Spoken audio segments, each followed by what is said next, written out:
My voice is really hoarse, but I hope you could hear me.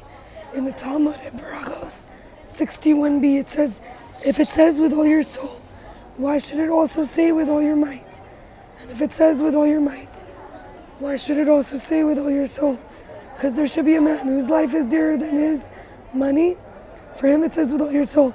Should there be a man whose money is dearer than his life? For him it says with all your might.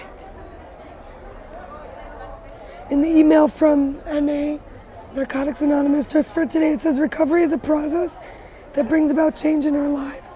Change we need if we'll continue to grow toward freedom. So it's important to remain open-minded when others point out our shortcomings, for their bringing to light opportunities for us to change and grow. Reactively defending limits our ability to receive the help they're offering us. Letting go of our defenses, our defenses, opens the door to change, growth, and a new freedom. Each day in the recovery process will bring an opportunity for further change and growth. The more we learn to greet change with an open mind and heart, the more we'll grow. And the more comfortable we will be in our recovery. When someone points out a shortcoming, our first reaction might be defensive. There will always be room for growth. That's in the Alcoholics Anonymous textbook. It's called The Big Book, page 36. Common patterns that obsession fuels: sex and love addiction, delusional thinking, and self-destructive behavior. So obsession leads to denial, delusion, thinking, personal acts of dishonesty, like manipulation, intrusion on others' privacy, etc. This is from the SLAA, which is Sex and Love Addicts and Avoidance Anonymous, romantic obsession literature. Strategies to overcome obsession. Work the 12 steps. Ask a higher power for relief. Make a fear inventory.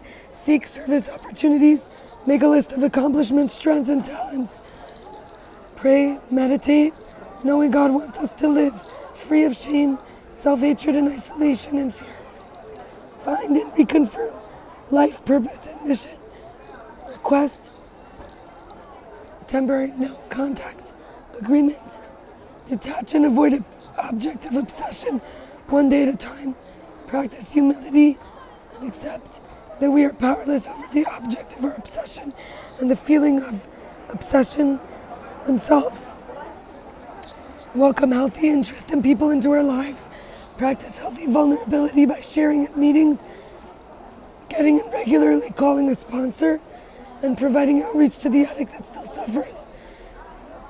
Engage in self-care by pursuing interests we enjoy. Set top lines for ourselves by focusing on what we want to add to our work, home life, and relaxation. So the notes that I took was what I understood was that you can't use a man or pleasure or obviously sex as a reward, and also shame at insecurity and feeling ugly, and rage at being hurt and frustrated. And also I learned about sickness or ill will versus divine will. And last but not least, there's an Instagram account called Wild Woman Embodiment. It says your partner is not responsible for your healing, but they'll trigger it again and again until you stop looking outward and start meeting the parts within yourself that were never fully healed. A woman who has not healed her own wounds will reflect confusion, fear, and chaos, and she will unconsciously amplify the very patterns she wants to break. She will call him into battle, but not into sovereignty. True feminine power is not in fixing him, but becoming the embodied frequency that he cannot help but rise to meet. When you grow, evolve, and remember who you are, the contract begins to dissolve. What once felt magnetic may now feel misaligned, and that's not failure, that's the contract completing itself.